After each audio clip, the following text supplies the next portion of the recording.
journey of light on social media. This is an awakening. Snap out of it!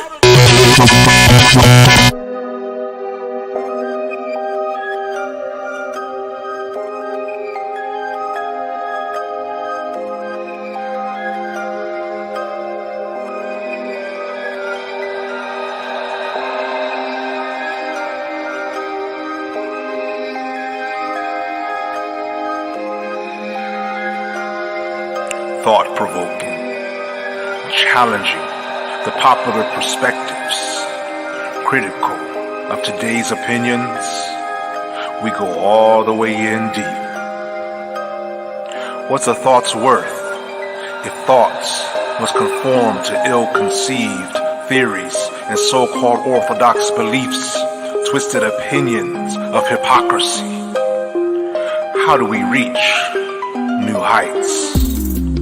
Ascend to higher realizations, activate the powers of abstract reasoning. We must break the chains that hold us down from celestial flights. Face what you think you know with what you have yet to know. For the moment, never mind how you believe things ought to be. We must revolutionize our minds for there to be a clear way to unify. For that to happen, we must have a seat at the table all over again. Just making sure the light works. Unlock the keys of scrutiny. Revive what it means to pursue knowledge. Manifest the God in we, you and me. Welcome to your wake-up call. Soul Journey of Life. Conscious Black Social Media. The LightDome.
Okay, if you can hear me in the voice now, just let me know.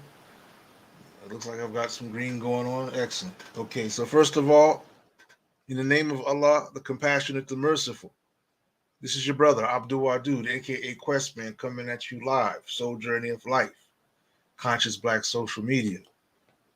Just making sure the light works. And as always, we come at you, with the contemplations of what's being observed, and I strive always to give you an honest, inspired perspective, so to speak. Again, I want to greet the viewers. First and foremost, salam alaikum, rahmatullahi wa barakatuhu. And to my Hebrew brothers, shalom. To my Kemetic brothers, hotep. And to all my other brothers and sisters, everyone else, peace and blessings be with you. Welcome, come in. Be sure to subscribe, like, and share all of these formalities. And you're doing this not because of popularity or trending or whatever, anything like that, but more so, the bigger the voice, the louder the voice, the more people that have the potential to hear. When the algorithm is small and you get the shadow banning or whatever else this stuff likes to do, it kind of makes it harder for people who need to hear. You understand? Who could benefit from hearing and listening uh, to have that opportunity. Um, so that said, you might consider this a breaking or urgent uh, live. You see that it's kind of at an awkward time from what I normally do. But again, this is inspired from things observed. Uh, I come across things throughout the day of varying sorts, but some things kind of call my attention more urgently than others. And if you are aware, just the other night, I was already having a live talking about the title of the live was Choosing Sides, right? Because that's kind of what's going on today. There's a lot of divide and conquer effects going on in the world where people are being compelled to choose between righteousness, wickedness, morality, immorality, all kinds of these choices are being put forth, uh, and man, and so this, in a sense, it even feeds off of that energy. You understand? It feeds off of the energy, namely because I'm talking about what's going on in the Fertile Crescent. You understand? And it's not just what's going on in the Fertile Crescent. Many people, as I mentioned yesterday, you have to evaluate your own. At the end of the day, you have to evaluate your own heart, your own consciousness, as far as how you respond to what you see in the world. But there's some things that I would say are a global human response. And it's not limited to any one ethnicity. Even the dirtiest of the dirtiest and the lowest of the lowest, if they have even an increment, this little light, if they have even a little bit of something there, this, what I want to talk about tonight, should like touch a nerve or something. You understand? You cannot see some of the things that I've observed, some of the images, if you haven't yet, you cannot see some of these things and something, not be triggered. And maybe that's the objective. I'm not sure. I don't want to dig too far into conspiracies, but I always say there's some truth in a lot of what is put out here. But this isn't a conspiracy. This is wickedness, bloodshed, and not just any bloodshed, but we're talking about the lives of children being taken. You understand? People, humans who haven't even had a chance to scratch the surface of the earth yet. Lives being taken that any any moral mind, any mind of like just principle will look to say, "Hey, a minute, we're fighting this fight, but look at the cost. Somebody should be getting to a table somewhere." You understand? Somebody's in trouble. I mean, you can't think that, that there's no wrong in those involved. You understand? You can't think that, oh man. I've invited a brother. In fact, this brother was one of the pages that I was looking on.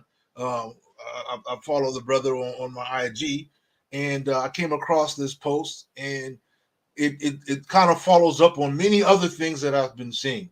I don't have it handy, but if you can Google, you'll find um, at further in the week there was a hospital that was bombed, and in that hospital was so many hundreds of people, men, women, children. You understand?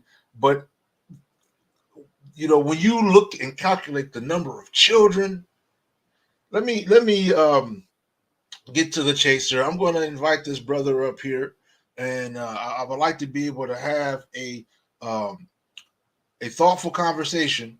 Also, I have the link in the chat for anyone that feels inspired by you know what's being conversated upon. Um, I only say that if you click the link, this is Soul Journey of Life, conscious Black social media. So that means we come to the table, you know, with our thoughts, our honest thoughts, and always say we strive hard to speak in a way that even your own child would appreciate. You understand? To speak in a way that your child would appreciate. And if it's if if it's something that you wouldn't say, hey, if your child came out saying something like, wait a minute, don't you talk? That's the kind of conversation we want to have, because at the end of the day, that's the generation that's going to have to pick up the mess from any disaster, any madness that we leave behind for them. So they're going to need to understand this in the best way they can. They got a heck of a job. We have a heck of a job, and it doesn't stop. Let me invite this brother. His name is Jamar. Let me invite the brother to the platform here. Salam alaikum, dear brother. Assalamu alaikum. Alaikum salam. Yes, indeed. It's good to have you. As you Yes. know, I came across one of your posts. I do have it here. If you don't mind me sharing it. Sure. Let's see if I can get this on here. Let me put this up on here, and I'll just start at this point. And I want to ask you. Yeah, should work like that. All right, there we go. Hopefully the people can see this too. This okay. Um, Man, and let me go ahead and play the clip. It's a clip, but so there's just some footage here.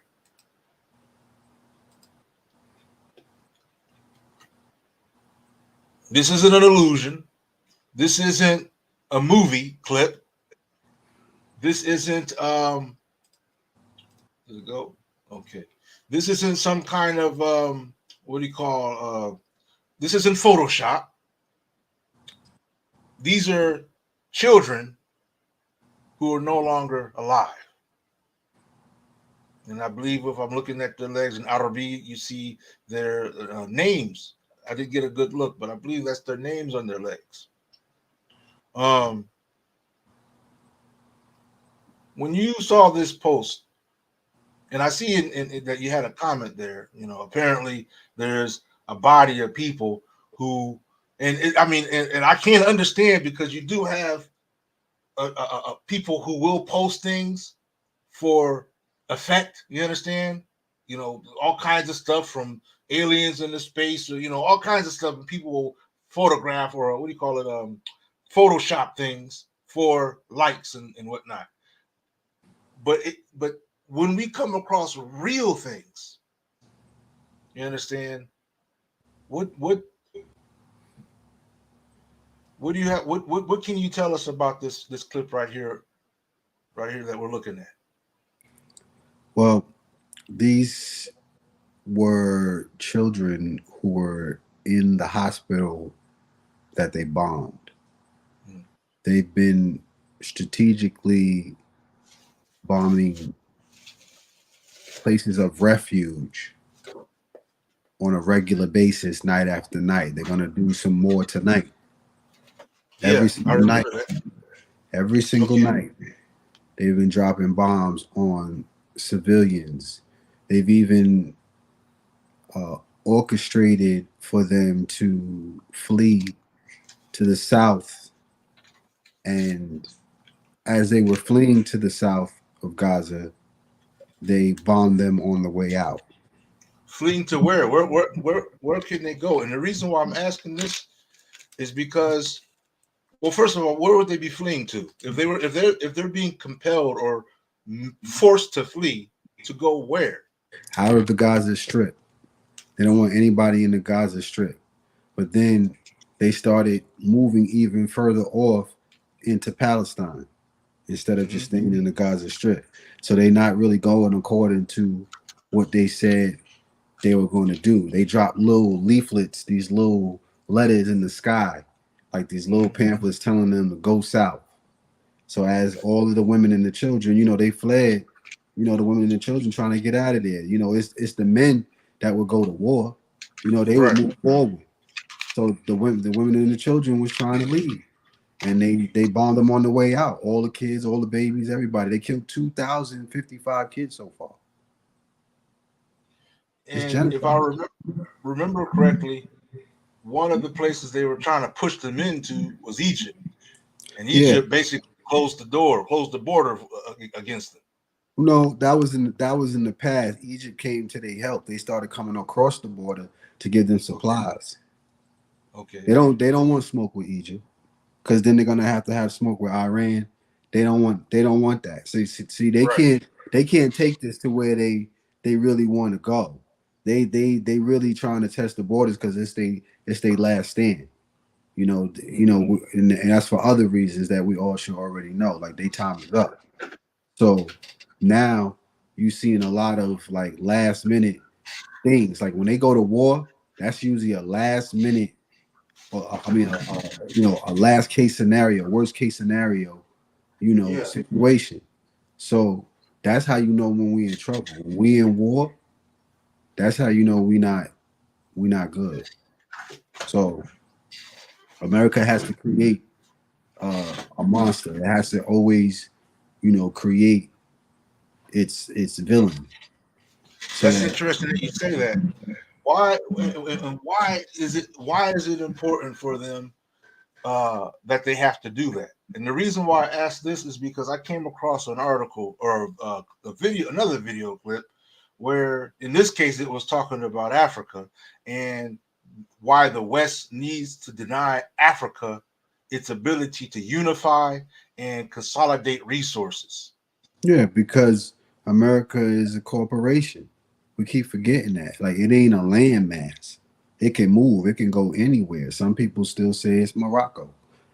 At the end of the day, Mm. it's not a real entity like the landmass of the continent of Africa. It just Okay. doesn't compare. Like Africa is where all the natural resources are for the whole planet. It's the only continent that's fixed to the planet Earth. It's the cream of the crop. So we're just a piece of that floating off of that. All the other continents are floating. So whoever controls Africa controls the world. And we got little dibs here and there, but we don't got like the way the French got and the way Britain had it locked down for a long time. Now Russia done paid their debt, done paid Africa's debt. So it's like, So what I'm wondering here, okay, because from what I'm understanding, those who are responsible for this massacre, this genocide, are being supported by Western powers that be, right? by us, by Okay. us. And in fact, um, if not one, but several uh, prominent warships have been brought to that region to emphasize the fact. Absolutely. So, that said, and then when you think of the countless, the hundreds and hundreds, the thousands I've been told of not just not just other people, but children. I'm just dealing with the children for now. Thousands of children's lives that have been lost. Knowing how demoralizing that is, and yet they continue to pursue this path. That would tell me that this is intentional. That there is a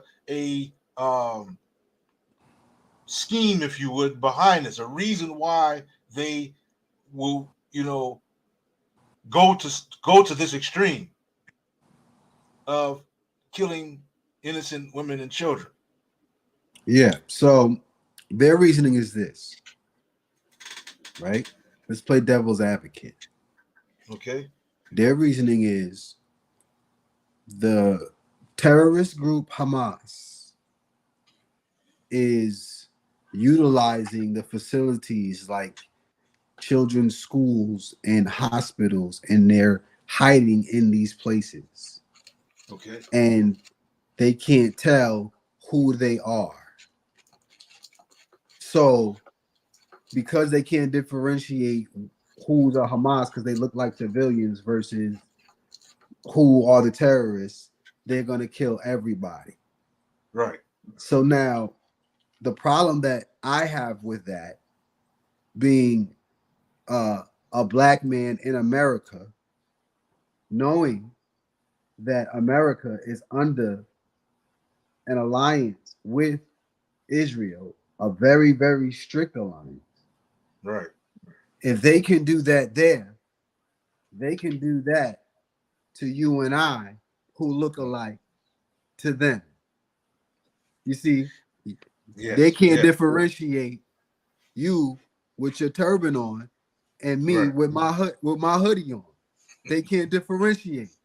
No doubt. That becomes a problem for all of us. We're looking at this like it's just them.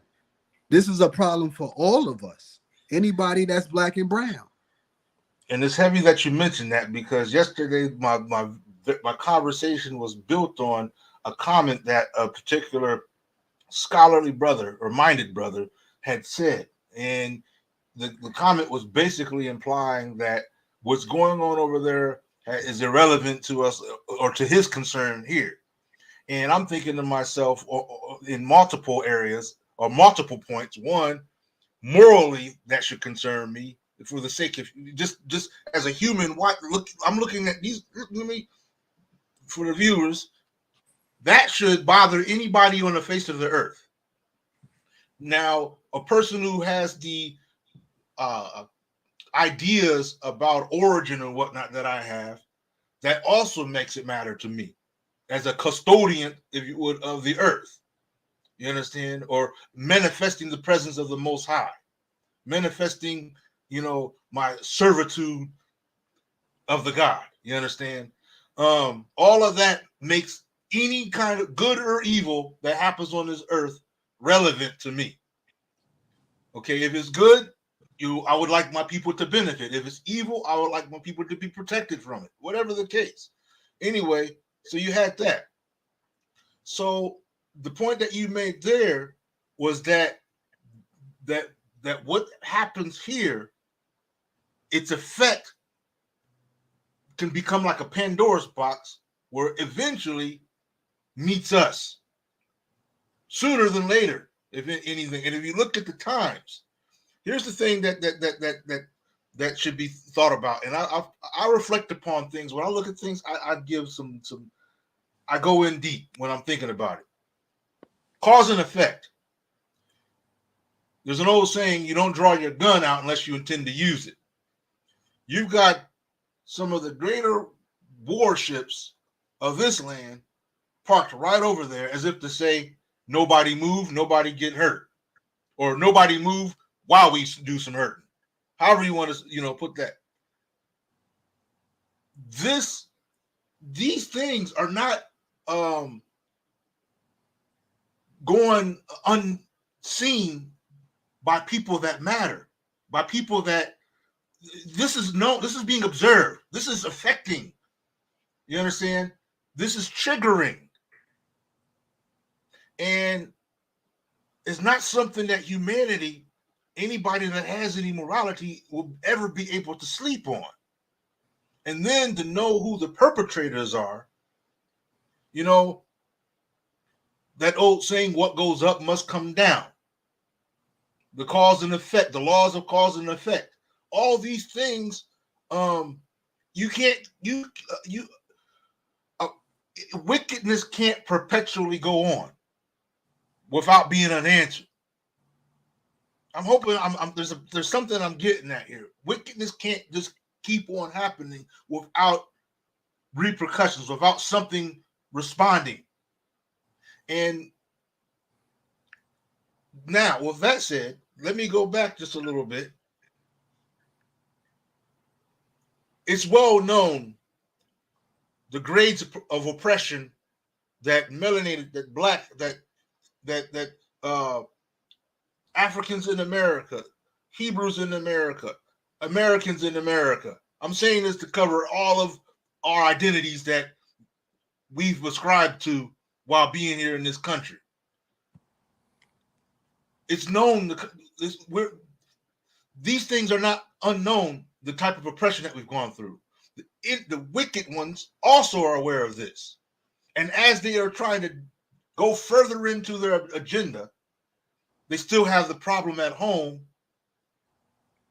of the unrest of people who are saying, look, where's our reparations for the damage done?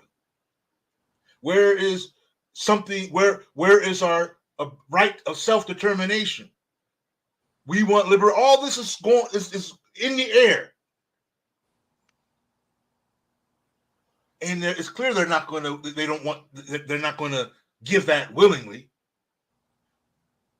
But what I'm trying to get at is just how far devilry can go and why all involved should be concerned. If you look at the screen here, this they have no problem doing. They don't lose. They're not losing any sleep at the loss of these innocent lives. If they don't have any problem of doing this to advance their agenda, how do you think they would treat or respond to any activities that would happen here? You understand? When it comes to, because this is an objective to you will submit to us or you will die. That's what this is. That's the message out of this. You will submit to us or you will die. Does that sound? Am I on point with that observation? Yeah, absolutely. It's setting the framework for the future. If it's just like if somebody wins a court case, right? That type of event can be used for future court cases, for future situations, right? So anytime you see something happen in history and war crimes are being committed and there's no retribution for that, that sets the framework for almost a dictatorship situation. Mm. So At that they point, get that off, so now they can pave the way for further. Yeah, that's a different type of government that we under, a different type of rulership when they can pull off stunts like that on their own people, especially when they funded them to do the job. So they don't mind taking out their own civilians. And you know what? There's another piece to this story that isn't being talked about. A lot of those babies in the Gaza Strip could be illegitimate babies coming from out of Israel. You see? Really? Yeah. Because don't think that there ain't a relationship between the two. It ain't no cutoff like a wall like the women of Brewster place. Like they can move back and forth and they find ways, people that know the terrain. So don't think relationships aren't being had illegitimately. Everybody ain't fair and square. Now, So let's back up just a little bit. You mentioned those funding them. yeah, Who are the those and who are the them being funded? the Israeli prime minister funded them.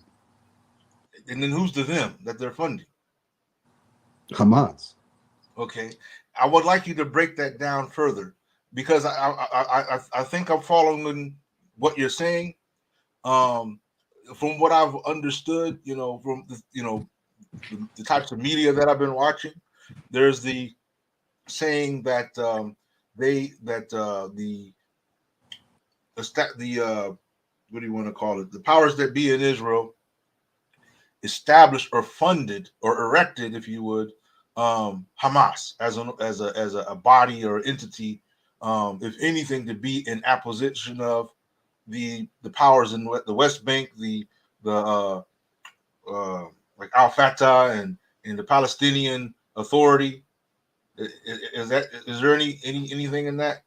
Is that what you're Yeah. talking about? I mean, there was funding that was given to them and they were supposed to be like as he put it, their own little Frankenstein. So, and that was his words, that it was almost going to be like a monster that they could use, almost like an ISIS situation. And they had weapons, sometimes they start stashing weapons, just like anything, folks start stealing on the job, and they created their own little guerrilla warfare situation for their people. You And know? that's what's making me wonder. Like, if we go back to what was it on a Saturday when they, were hand gliding into the, Hmm. to what was it, Tel Aviv, Yeah, and had different, some strikes that were going on. yeah. I'm thinking to myself, I'm kind of thinking of this like, what's the strategy? I was looking at this in the sense of like, okay, you guys did that, so you must have a plan to follow up what you just did there. Because it's like, wow, it's like a like, okay, I'm gonna use this ironically. David going up to slap Goliath, and then you're gonna look at the other people are gonna look at David like, okay, so you must have a plan. Because you just slapped Goliath, so you must have a plan. You must something else. You must be prepared to do something else after that. That wasn't the first time that they tried them though. They've been doing that for a while, committing acts like that. It's just the fact of why they're doing it. That like you gotta ask anytime you start seeing people doing things like that, you got to dig deeper into the psychological things that's going on. What else is happening to these individuals? And when you get into their story, most people don't want to get into their story. It's like forbidden to hear what their gripe is. And when you hear it, it's like, wow, like you give me the most upright standing citizen, right? And I don't care if he go to church, if he go to the mosque, if he go to the shrine, if he do yoga, I don't care. You give me this man, and he could be the nicest man you ever met, right? Take Mm-hmm. kids, everything, family man, all that. Starve this man for a week straight, and I'm gonna show you an animal. Hmm. I'm gonna show you an animal. Take away that man's house, and you just go and start living in it. I'm gonna show you an animal. You And this understand has me? been for years. I'm gonna show. Yeah, they've been doing this. There's records of this. You understand me? Like kids going missing. They got kids in their jails. They got like 1,500 Palestinian kids in their jail. So, Children. okay, when I was communicating the live yesterday or the other day, was it yesterday or the other day? I'm gonna say the other day. The thing that I was driving in was its relevancy for the attention of the melanated community here in the USA. Like, why? What makes this all relevant? Why should we pay attention? Why should we, be looking in this direction? That and the other part of this, why should we sympathize? And to whom or what? Because because America has very strong ties with Israel. Mm, So it's like big bro and babe bro. You know, if one person get in the beef, then it's an alliance there that you know our military is going to handle the situation. Ain't nobody going to mess with Israel. That's period, point blank. You know, and if you look at everything that controls the United States of America, because it's a corporation, you're going to right. see that it's controlled by corporations, big money corporations, right? And these big money corporations is controlled by predominantly which race? The Western or Caucasian or white Yeah, or race. Jews, right? Right. It's going to be that, right? When you're dealing with NBC and all that, they're ran by Jewish people. You see what I'm Is it saying? is it now? And you said that the Jewish is that can I make that synonymous with those who say they are Jews? Yes. Because I say it that way, with meaning with intent. Yes, and Um, and these are facts. See, what they'll do is they'll label you anti-Semitic just by saying the facts. Like when you mhm. look at what's predominant uh, throughout the corporations here in America, is quite clear. When you look at who controls radio, when you look at who controls record labels, when you look at who controls movies, when you look at who controls the news media, When you look Right. at who controls real estate, when you look, it's the same group of individuals, a small pocket. It doesn't But make sense. what the because some are saying this is has nothing to do with them. What does this have to do with the quote unquote black community here in the United States of America? Yeah, because we are no different from them. We face the Mm. same oppression, ethnic cleansing, gentrification, um, moving you, redlining, um, Okay, hold that thought. system, Now let me. You mentioned systematically. about you were saying that that basically the Hamas as an entity is a group that's been propped up by the Israeli government itself. Now, Yeah, using that as a comparative to events that we are experiencing in here, wouldn't that be similar to people who would like to see us involved in, like, in some kind of way, race wars or or I don't know, something in that vein of thought, or becoming saboteurs of our own community? yeah. It ties into, it's layered, right? There's ways to trigger our community that's different from their Trigger. community. Like, yeah, when it's because that's what it is, really. It's a trigger. And over there, you know, international law is very different. It's Yeah. different than over here than what we deal with. So, we have to take into account, like, we can't directly compare it to that, but it has a trickle down effect that's how it can reach here. Once it's accepted there, we have a direct link to that situation. A direct link. We was the first ones to fly over there. We got Floyd Right. Mayweather sending billions of dollars over there. Like, now you really just put us in the situation. You Mm, feel me? Like this, the sides was chosen. mm. So if it hit the fan, you know, our allies really ain't that thick the way it used to be. If anybody been paying attention, you Right. know, with bricks and all of that going on, we're not looking good in this situation. Like, this ain't. And when you say we, you're talking about us as quote unquote American citizens. Yes, That we. America and Israel can't take Mm. on all of them. Like, just people wise, like, And that's the reason why I ask that is because when I'm thinking about, like there's those of us that move in a way of being, I don't want to say separatist, but it, we have the aim or interest of self-determination, nation building, nation within a nation, liberation. These are some of the call words. And with that said, it's like we're in this uh, government or country, but we have a desire to be, to have our rights, our human rights, as a nation within a nation. You understand? And with that said, do you think that there are countries or bodies of people who are aware of those of us who, so to speak, don't get down with what's going down? yeah. They understand that, from their perspective, that it's a Zionist movement that's uh committing these acts,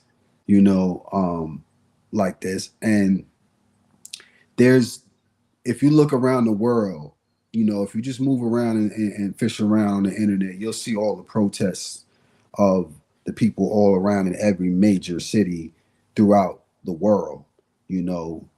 From London, UK, Switzerland, Africa, Egypt, all over the place. Like, they're pushing back, and they're calling for a ceasefire. You know, so this ain't something that is, people got to get in tune. And I think that's what this is all about.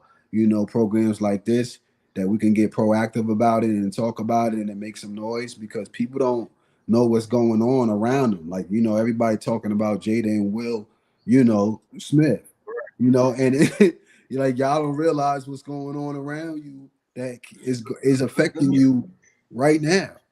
And those would what I would say would be those are obvious distractions to me. Yeah, Those are obvious distractions to take our eyes off the ball, so to speak. And but to drive in more of our attention on the matter at hand. Because, like I said, for me, this I mean, this is a telling of who's who in the scene. The way people respond to like this the images that we saw, that tells who we are, what we're made of. And absolutely. the problem that I'm having is that there are those amongst us who are actually credible people, and yet we're divided regarding this matter. I'm hearing words of division, not a unanimous agreement. It's like, for example, I'm not talking irrespective of the different groups and factions that we form. You got different you got militias, you got different black orders, black groups, things of that nature that all are about in one way or another unity and self-determination and etc. etc. But in this particular matter, there's a rift. You understand what I'm saying? Yeah. What do you make of that? Why Well, are we divided on something that should well, be clear?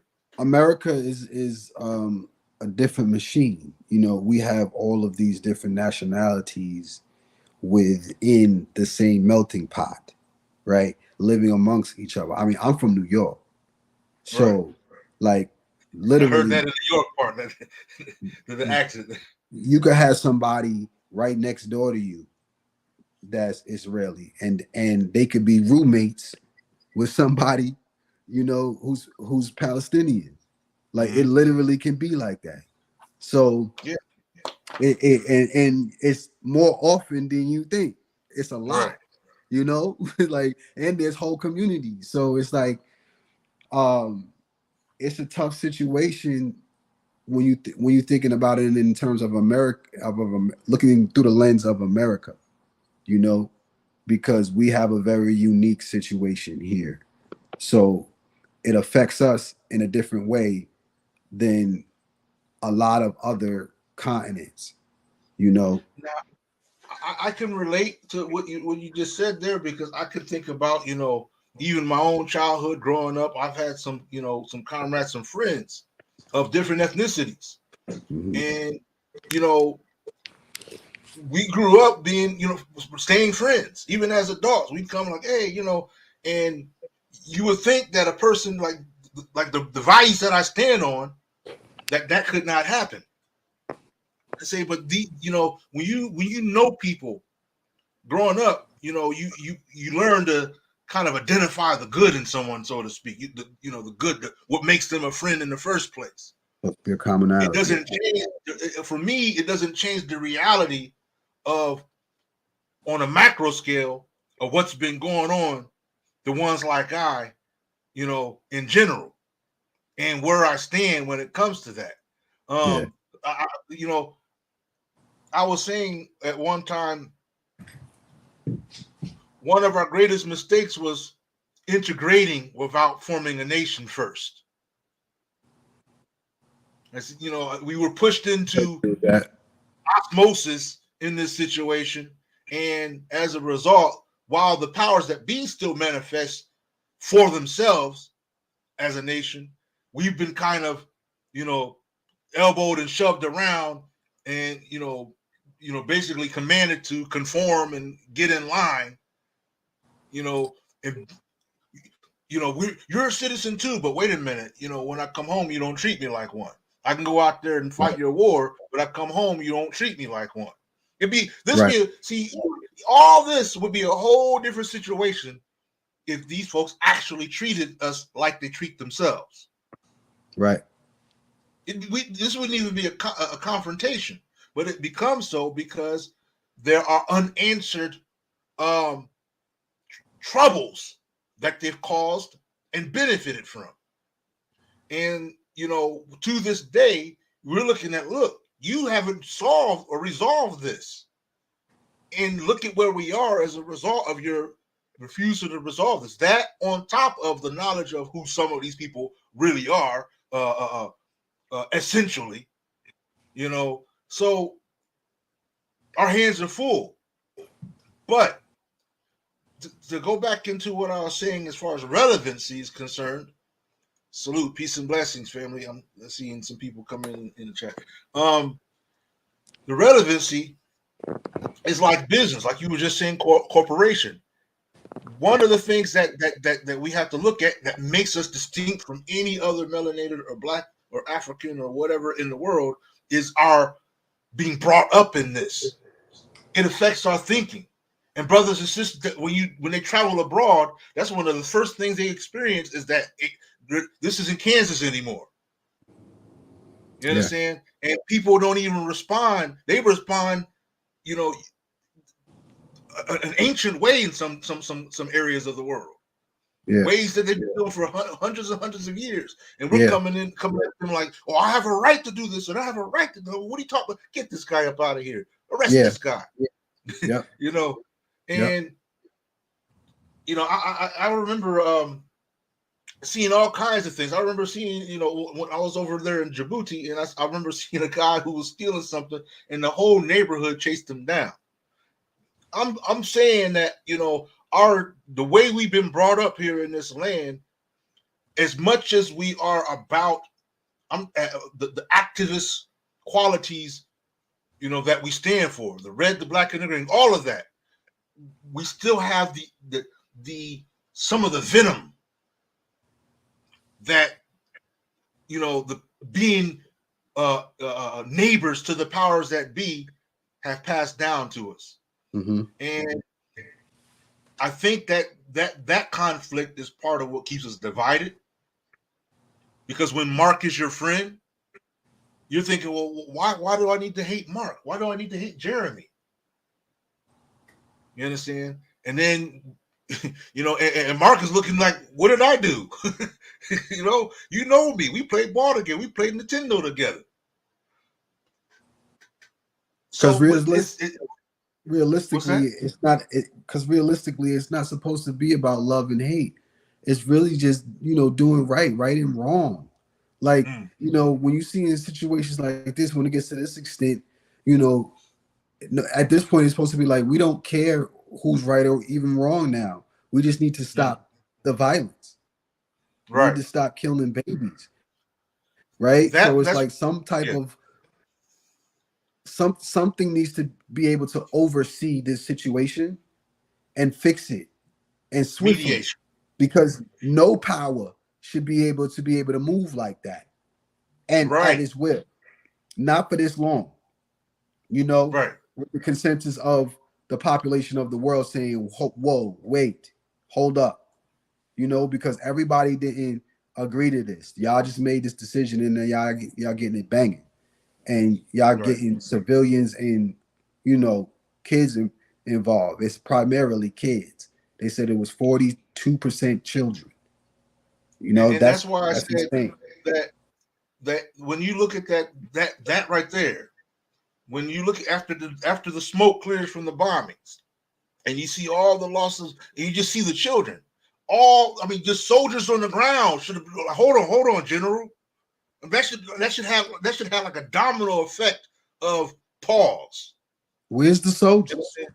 I ain't seen no soldiers. Or whoever the pilots, whatever the case is, the origin, and then that brings me to this other thing of how the perspectives that people have towards one another. Because if one person sees another person, just like they do when it comes to us, when they talk about us in the plane, we're thugs in the plane. These cold words become used. They get used to belittle us, giving authorization to any vigilante or any powers that be to make us disposable. Like, oh, those were thugs anyway. Those were terrorists anyway. Terrorists. That's the key word. That's their catchphrase. So and they can label anybody a terrorist. There's people here in the United States that is labeled a terrorist. They can't fly. They can only do. They can't go out of the country and stuff like that. So when you have that type of situation going on, all you need is a number of them to be quote unquote ganging up. They can create this. They can literally create this whole scenario of a gang of terrorists, and they could be blowing stuff up the same way they blew up the Pentagon building, the same way they blew it, right? They can be blowing stuff up and be saying, oh yeah, it's this group and it's infiltrated the US. Boom, boom, boom. And these terrorists are here, and they can just start blowing up cribs, bro. Like, just look at how this can play out. These are the same people. Like, we got Israel running this whole country. These are the same people. They can pull this off. You feel me? Like, yeah. Once now that they got their own land, right? Many of them can repopulate and go over there, right? Yes. They can go over there, and now we just here. We sitting ducks. They got jurisdiction over us, though. You see what I'm saying? Mm-hmm. We here. We just sitting ducks. Like, look at the play. This is chess. You see what I'm saying? Now they just retrieve the whole terrain. You don't think they're gonna build that up and gentrify out of that? Like, come on, bro. That's gonna be plush. That's gonna be the new Dubai in a minute. What? Right. They're gonna build a whole new Jesus tomb over there, bro. Smart city. Because right now they got Jesus's tomb and the manger in the same building. They just created their own little Bethlehem Jerusalem over there, bro. Bugged out. You know what I'm saying? And people buying it. So they like, we wiping whoever out to get what we need. What? They're gonna take that whole terrain, they're gonna do it crazy. They're gonna do it crazy. So and we're gonna be the entertainment over here. We have to really look at this situation for what it is and realize that these people have been doing the same thing since the beginning of time. No doubt. This is not a play that's new. We know how this movie ends. Right.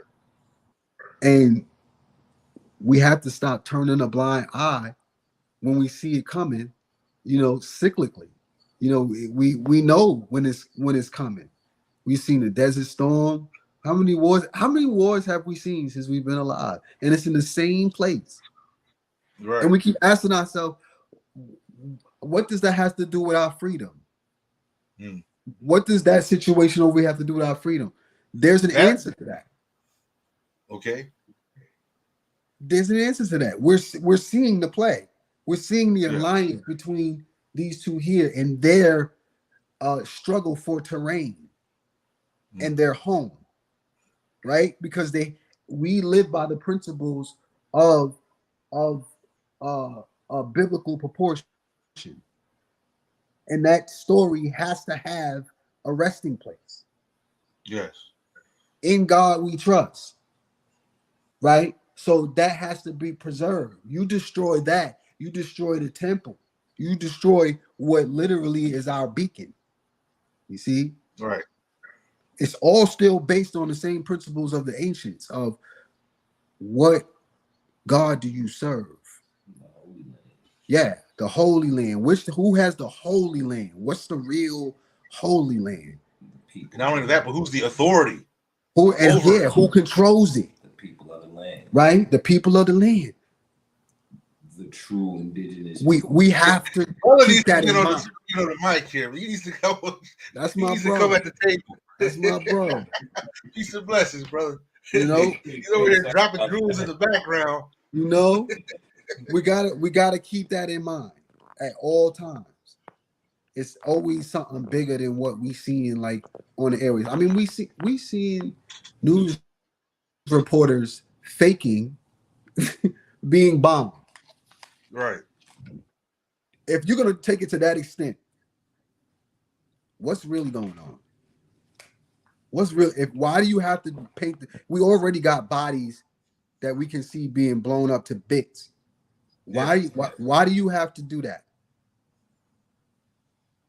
I think I saw the one where the man was holding a headless child. Come on, man. I'm looking at this like, how does a war keep going on when this is happening? I got more than that, bro. I'm just not trying to get. All right, let's. Are you able to share some of the material? I'm not gonna do that because they will ban your channel. Yeah, you got YouTube is a different beast. you know, I'm just gonna say if you want to, you could go to the Instagram at Jamar JAMAAR. It's easy, JAMAAR. That's the Instagram. If you want to see some of the imagery, you know, I'm Put not that gonna in the chat box there, so that way for sure. it's easy for them to spell it out. And you know, I'm gonna do this too, by the way, for you know, for the sake of our conversation. I'm gonna put these disclaimers up here. Put that disclaimer up there. I'm also gonna put that disclaimer up there. Mm-hmm. You understand?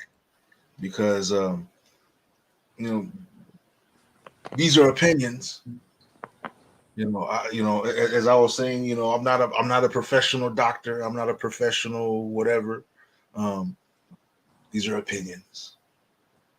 Yeah, Um, and another thing, like you don't have to be a professional to be humane. You right. know, like you in situations like this, you could take a stand and you could be brave and speak your truth. You know, because you know it's going to take somebody to stand up and say something to get change. It ain't going to just happen if we just keep watching it and just keep watching it. You know, it don't matter whether you are expertise in your opinion or not. It's just get the word out there somehow. You Yeah. know that something like this is happening on our planet, and it's not being tended to. It's not being monitored. You know. It's almost like they're doing whatever it takes to put themselves in a position to make their illusion of being like they're trying to force themselves into a godlike position and then fortify that so that they can compel the rest of the world to accept it, willingly or unwillingly. I don't like the victim mentality. You Mm, know, I don't like to throw a stone and hide your hand mentality. mm, You know what I'm saying? If you want to get it banging, just get it banging. Just say, hey, this is what we doing, and this is what we. Don't make it seem like, oh yeah, they just attacking us for no reason. Y'all know, mm. y'all just got there in 1948. Y'all know y'all displaced thousands and thousands of Palestinians from their homes. Right. Y'all know, you know what I'm saying? Y'all know these people are suffering and they're living in the ghetto, and some of them had nice cribs, you know, and y'all just took it and they want their crib back. Y'all know somebody's grandma that's living right now is older than Israel. Facts. Yes. So we have to keep that in mind. Like, you know, this is not gonna end anytime soon. We'll be dead and gone before this situation is over with. Because if you don't think that little boy, that little girl, that little sister, that little brother, that little one who survived is not going to get his lick back when he gets 20, 21, maybe even 16 and finds a militia, if you don't think he's not going to get his lick back for his family that you killed and you murdered, Mm-hmm. you just raged war on yourself. It's what? It's never gonna end. You're not gonna be able to wipe out all of those people. It's not gonna happen. You're not gonna be able to wipe It's not out gonna be that allowed. feeling. Yeah, That's a and they're generational coming. feeling. They're coming for your head top. They PTSD. best believe it. Yeah. And the only way that these people have been able to be successful so far is by, you know, increasing the confusion. And as long as they're able to empower the confusion that they spread abroad, um, because it's like, for example, the people who see, they see what's going on. But like you mentioned about like we see what's been happening about the killings and the perspective that they're trying to throw in a lot of this. Many people are buying that. I go to some of these job sites, and that's the narrative that they've bought into. like, how can I put it? It's like when I'm talking to folks that actually pay attention, our conversation is different. But then when I go to the run of the mill person, all the stuff that you would think, I mean, all the hocus pocus that you could think of, from the meekest to the greatest, they've bought into that. That's their truths. Those are their reality. I'm like, you don't know that that's fake. You don't know that that's such and such. I said, oh, what? You must still believe in Santa Claus. Man, come on. I'm just saying, this is the mindset that. So in that kind of confusion, it kind of makes people who are conscious or aware of anything stand out, not like in an arrogant pedestal way, but as the enemy can see you clearly. Mm-hmm. Like you mentioned earlier, they see the imama, they see the hoodie, and that means something to them as far as how they identify their adversaries.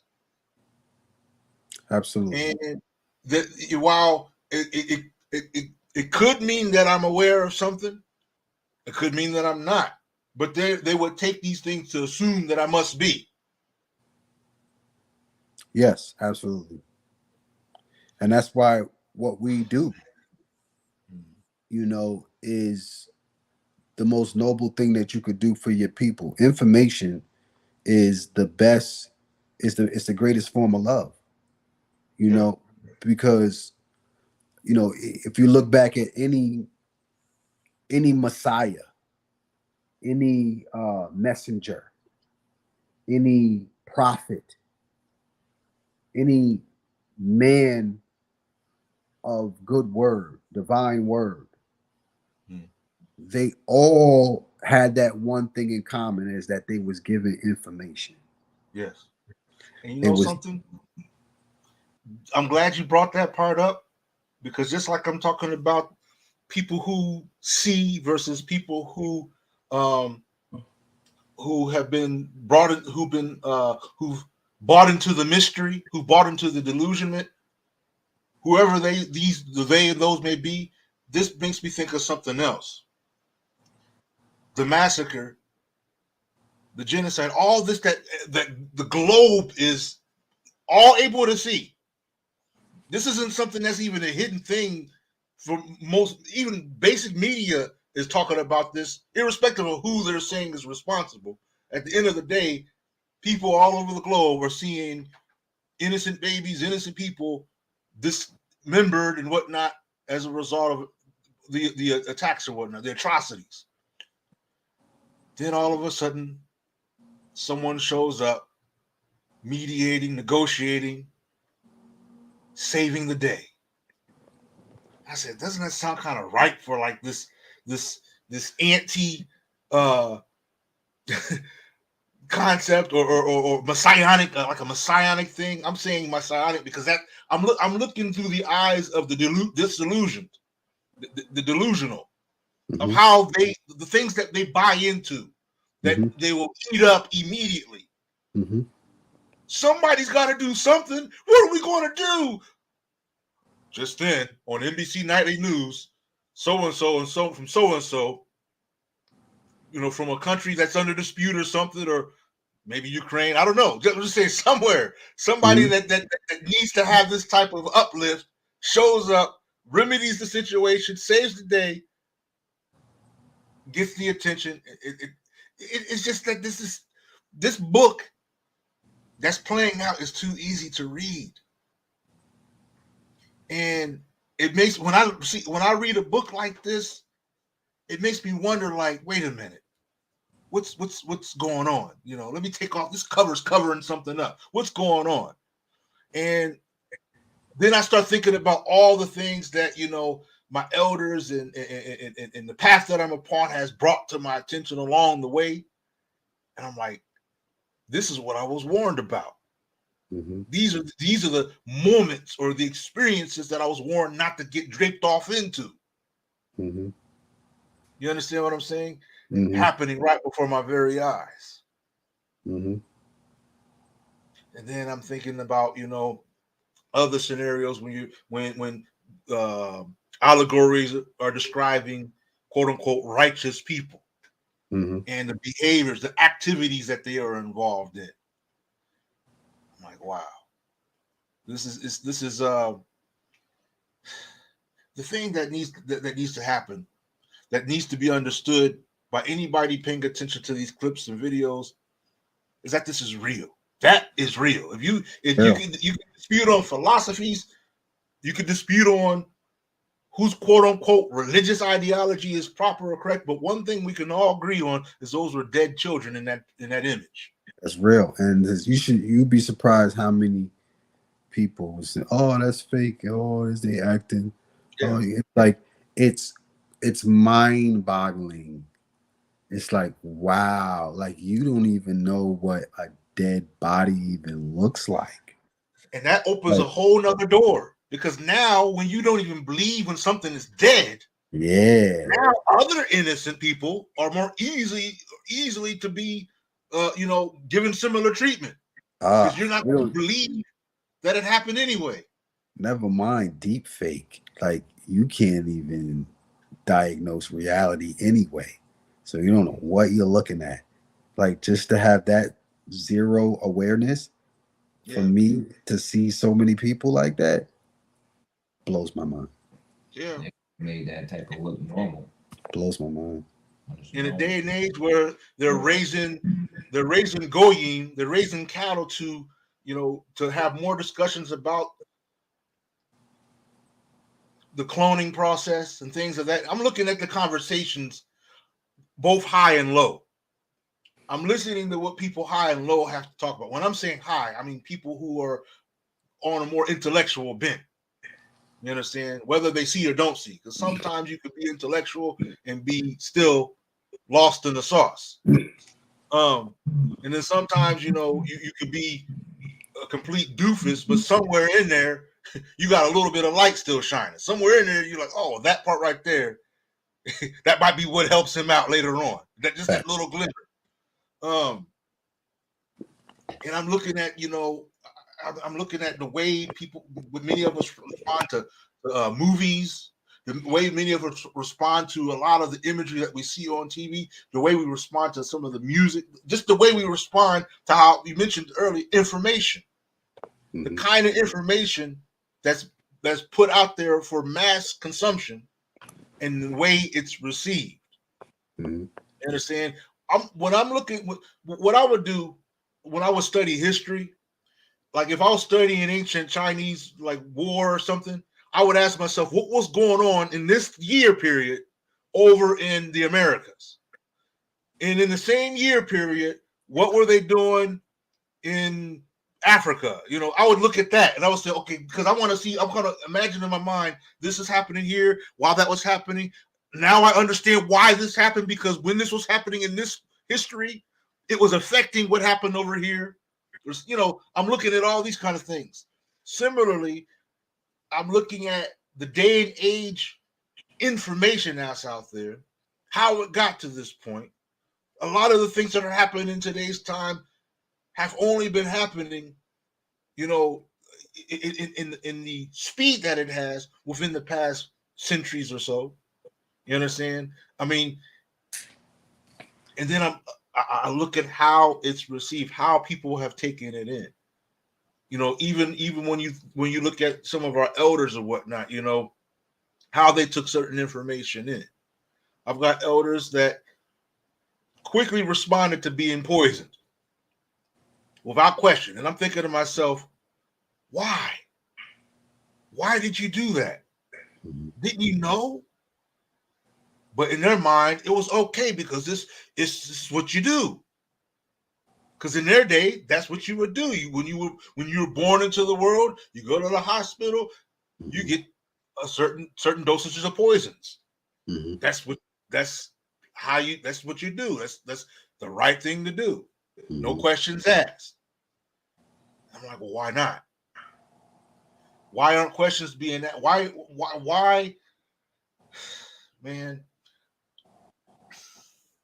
Why? It's a Why? program. It's it's Yeah, passed down yeah, traditionally, and people don't realize how powerful that is because at some point, sometimes it could even translate over and cross over into genetics because you've been doing it so long in your genetic pool that now you require it because you can start, you start shifting RNA strands and stuff like that when you're dealing with, the poison. It's that's what it's doing.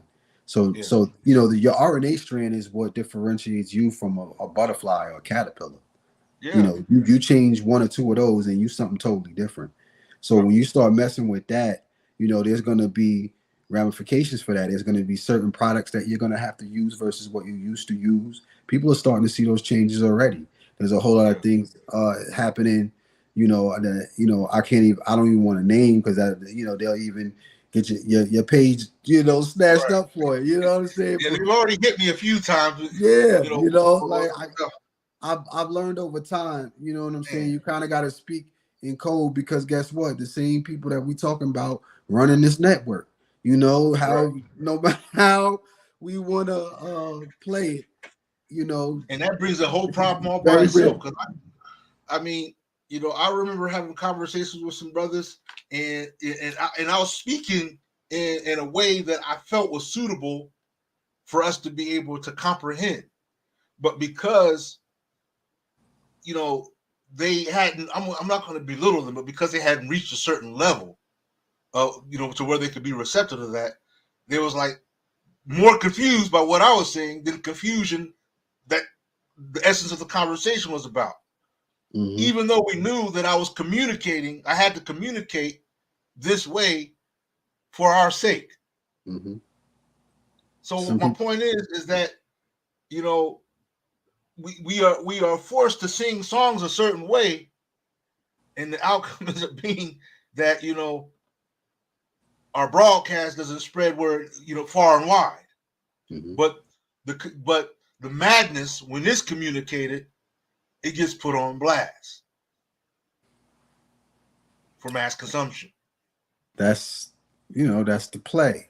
You can see that from what videos they'll flag when you try and put your content out. The positive stuff they'll they'll let it rock, but if you show them in a negative light in any way, you Mm-hmm. know they're gonna flag it, and you can show even yourself or your people in a negative light, they won't flag Right. that. No. They'll how many times did they play George Floyd, with being murdered over Yep. and over and over and over and over and over again. You've never seen a white man in a predicament like that get played over and over and over for all the world to see. You can't even see that, like I asked people, I said, yo, can anybody give me any footage uh, from Israeli people being murdered? Right. Like, can anybody show me like some bodies? You know what I'm saying? Nobody's hit me yet. That's heavy. Yeah, that's definitely true. Haven't It's hit me yet. definitely true. I've been And waiting. and I just also, want to hit some soldiers. the other factor is if they perceive that when we're following that line of care that you mentioned, you know, it was seen that we're allowed to continue to progress in this communication if they don't see that it's affecting. You understand? I don't know why I have to use this. I want to use this example. I'm going to use the example of the Prophet Muhammad. Peace and blessings be upon him, I say. And in this example, in his earlier days, when he was like just getting scrapes of the Quran, right, revealed to him, the people of the Quraysh weren't even concerned about it. They were looking like, oh, well, he's doing his thing. Oh, so what? It's Hmm. you make a noise. He's crazy, you know. But then as soon as it started to, get the attention of Ethiopians and Abyssinians, and it started to make dents into the market, to the trade routes and whatnot. Hold up. Muhammad, you got to chill with this. Yeah. Then after a while, you won't chill. Hey, youngsters, we got some people you got to stone. They started catching feelings. Yeah. Because his content and context started to have an effect. Similarly, and I think that it's really put fear in some aspirational and potential leaders amongst us. Though, meaning leaders in the sense that they have the heart to lead, they have the heart to move, mobilize, unify, but they become spooked to fully manifest it. And I've talked to elders like this who they know how they're generals they're full-fledged generals. Their mind is like a general. Yeah. You understand? But they don't want to talk about nothing. Yeah, Then you start like, no, brother, no. It's I there's a got this, that, and difference. the other. There's a difference between action, by thought, word, or deed, right? So some people can do all three. Some people can do two. Some people can do one. And some people can do none. They just study. So it's like, but it's to each his own. Like I've learned, like just from being in the conscious community and dealing with a whole lot of different types of scholars and intellectuals, that everybody is not about everything even they talk about. It's just really some of them are auditory, and it's necessary. They're there to say, hoorah, what I'm saying, Right. boom, boom, boom. But they're not gonna pull up for the march or for the riot. You don't see them in the rank and file. Nah, they're not pulling up for that. Like, you know what I'm saying? Like, if it really hit the fan, they probably just gonna bunker down or something like that. You know what I mean? But but then there's others that, it's really about that. When you come outside, they outside. Like, you're gonna see them. You know what I'm saying? And even some of the videographers, you know what I'm saying? They coming to catch the act. Everybody who do what they do, you know what I'm saying, is outside. All hands on deck. Right. Yeah. So, you just gotta kind of like, you gotta find your frequency and your tribe, your vibe, and stay in your lane, and then you're gonna attract the type of people that you want to be around in this type of movement. You know what I'm saying? It's just definitely. It's a That's lifestyle. one of the things that's really been under my skin lately. Is like, I've seen folks that that I salute, that I care about, that I have great respect for, put in situations that you would think that all those people who were shouting them out and saying they support them and hoorah, all that, and some of these people got these huge platforms or whatnot, making all kinds of bank, traveling the world, lecturing here, lecturing there. But when it actually and they will even emphasize how passionately they are about the Black community. I'm only thinking about the Black community. But when you got Black people from the community who are suffering, who are behind bars or whatnot, because of really standing up for the Black community, no GoFundMe money, no visitations, no letters, no show of support, no lecture in their regard, none of that. You don't even hear their name mentioned. Because what they want to be able to talk about is the flamboyant punchlines that get everybody like, oh yeah, man, that's deep. You see how he flipped the tongue? I'm like, come on, man, that's the tongue twister could do that. Talk about the lyrics for y'all that don't know. Twist. That's what he calls himself now. Twister. So if he's not doing, if he can't do, if he's not doing something like that can rake in financial income, the rewards, then they're not going to be too much involved or too much, and anything that might dip into that pocket. And that is why when they're telling you that these other matters are not their concern, because it's not able to make them. It's not lucrative. It's a catch-22, right? Because you can serve your community, right, and work your 9 to 5, right? You'll show up at some events and stuff like that. Boom, boom, boom. But if you're trying to orchestrate a movement and really be on the road and really be banging for your people 24/7, you have to figure out a way to generate income and generate funds. So that means whatever you're doing, it has to be lucrative enough for you to be able to move around. Otherwise, you need to really get into the business of applying for grants and being funded somehow, some way to do what you're trying to do. So Yeah. it's like, and then what most of them do is they take the role of getting some sort of a product that they want to sell, or they selling courses, or they doing lectures, and Yeah. they making money off their lectures. They might sell a book or something like that. Like you have to generate funds somehow, Right. some way I get when you're that. doing it. But what And happens that's is why you could get I overconsumed though. right. To your point, you could get overconsumed in wanting to make money, Mhm. because you kind of have to. You got to pay attention to your business so that you generating funds doing what you're doing, but you still got to stay focused on the mission at hand, on the purpose and vision. And that's why I say to that, I've even expressed it in some of my life when I do talk and criticize certain, people, who are more popularized or in positions of leadership that I feel could be doing more if they're really about the cause. I understand that, this is a handle of care scenario. Move strategically. Move this piece here in preparation for the move to come. You understand? I understand those type of things. But some people forget to come home. Yeah. Travel the world. Go here, go there. Get what you need to get.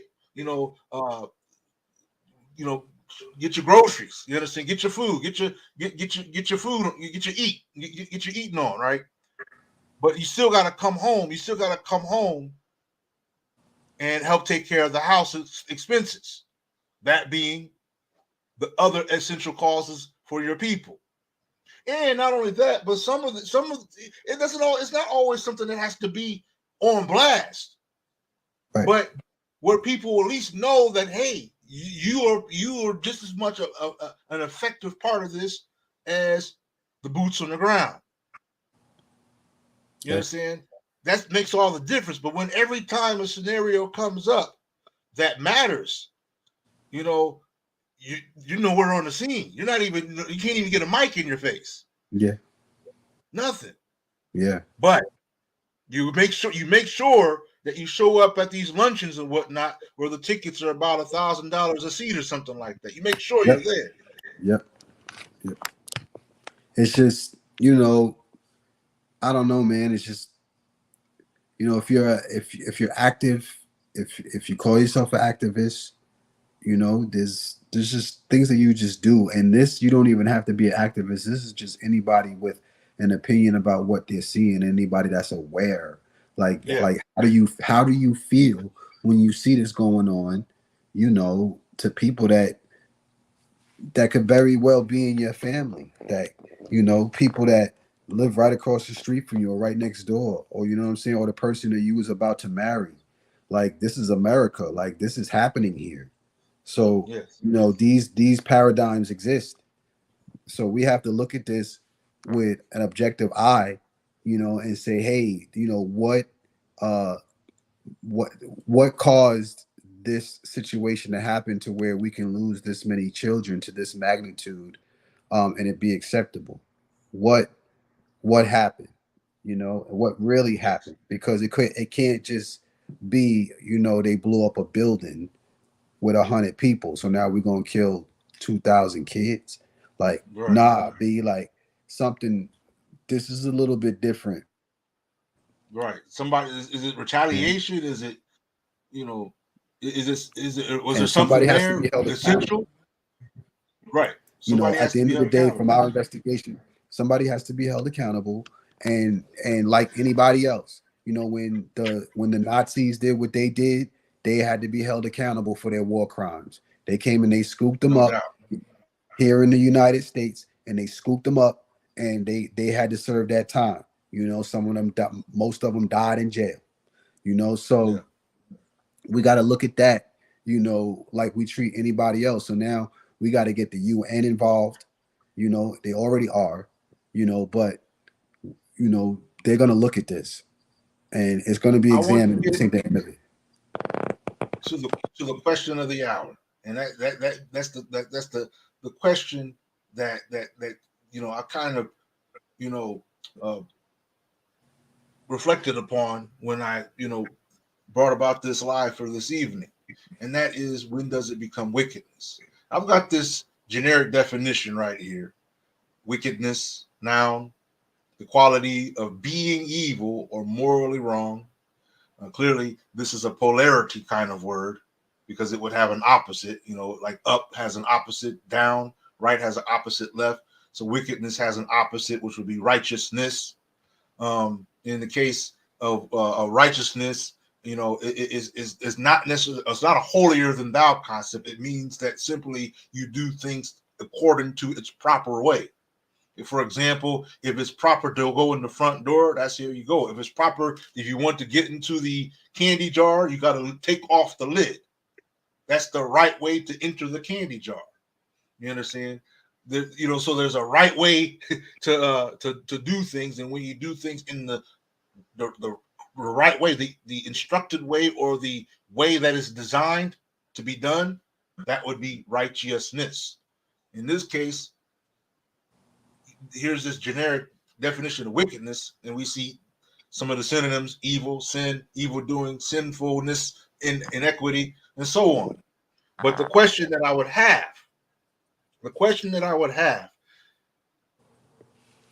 because there's so, I mean, it's easy to give an emotional definition to certain words, right?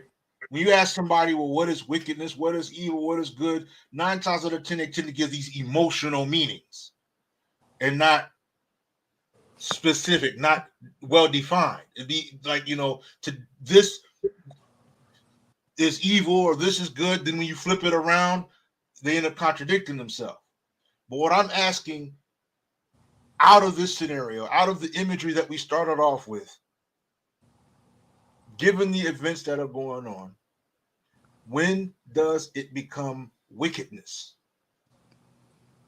Let's start there. When does it become wickedness? And when it becomes wickedness, because I'm using this term intently, because I believe that certain aspects of creation have a nature. A frog is not like a toad, but they're both amphibians, right? It has its nature. It has its nature. And there are certain things that you can qualify based upon the nature of, how can I say, the those that would behave this way. In other words, if there's something that's common with every single melanated person on the earth, that without a doubt you could say, if the person is melanated, these are features that they're going to have. This is common upon all of them. The anomaly is the exception to the rule. For example, you will find more melanated. If you find an albino who has the genetics of a melanated person, but they're albino, that's the exception to the rule. That's an anomaly. They would call that an anomaly. I have this perspective that identifies that not everything that and this isn't conspiratorial or anything. This is an observation again.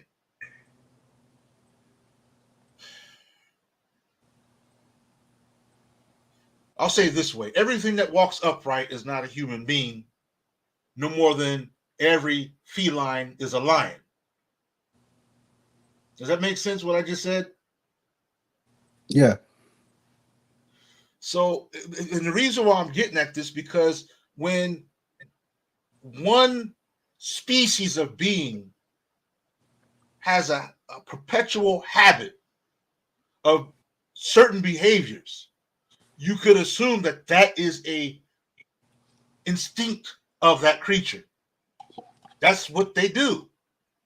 For example, if it opens and spreads wings, starts flapping in the air, you would know that that's got to be some type of bird species. You wouldn't take too much, brain thought, because you would see other birds to compare. You would see, a way to compare that. Um, I believe that this is somehow important to drive in when it comes to people being aware of their surroundings, knowledge of self, all of that, because it's difficult to take on an issue without understanding the nature of the issue. You understand? Without understanding the nature of the perpetrators of the bloodshed. If, for example, like when I see you, I see my brother. And why? What makes me see my brother? Can you tell me? When I look and see this, what makes you have a different mother than I do? But when I see you, what, without religious context, why would I see you as brother by default? By our similar facial features. Similar facial features, which tells me that somehow, some way, our ancestral mother was the same, one and the same person. And that being said, I'm saying that our adversary, is not what we are.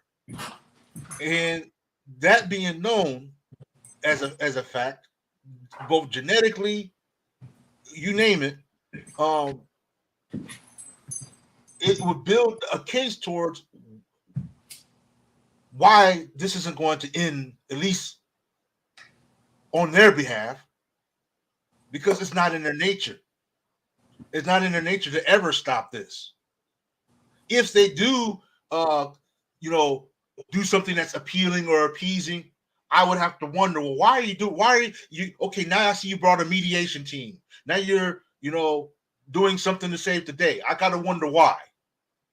Because every time, go ahead. The issue with them is that their identity is ours.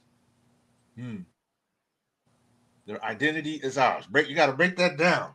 That sounds like something weighty right there. We're talking about Hebrews. Yes. Okay? The original Hebrews. So they are acting on our behalf. So eventually that identity will have to be restored. Yes. And that historical record will show what transpired, and it'll make us look like. Do you understand? See, we gotta have foresight. We gotta have foresight, because as it is written, the first shall be last. Yes, yes. See? So I'm glad we brought the attention to that, because I'm getting into genetics and all that, but there's a reason why I'm trying to get at this, is because when a charade has been going on for so long, it's like a movie action, like movie action characters, people playing the roles of someone else. And then when the movie's over, you say, well, who are you acting as? Oh, I was acting as this person. Who are you acting as? I was acting as that person. Once they get off the stage, so to speak, now we got to see who the real personalities were. Which it gets me back at something that I believe, I'm hoping that that people pay attention and observe for their own sake, if anything else.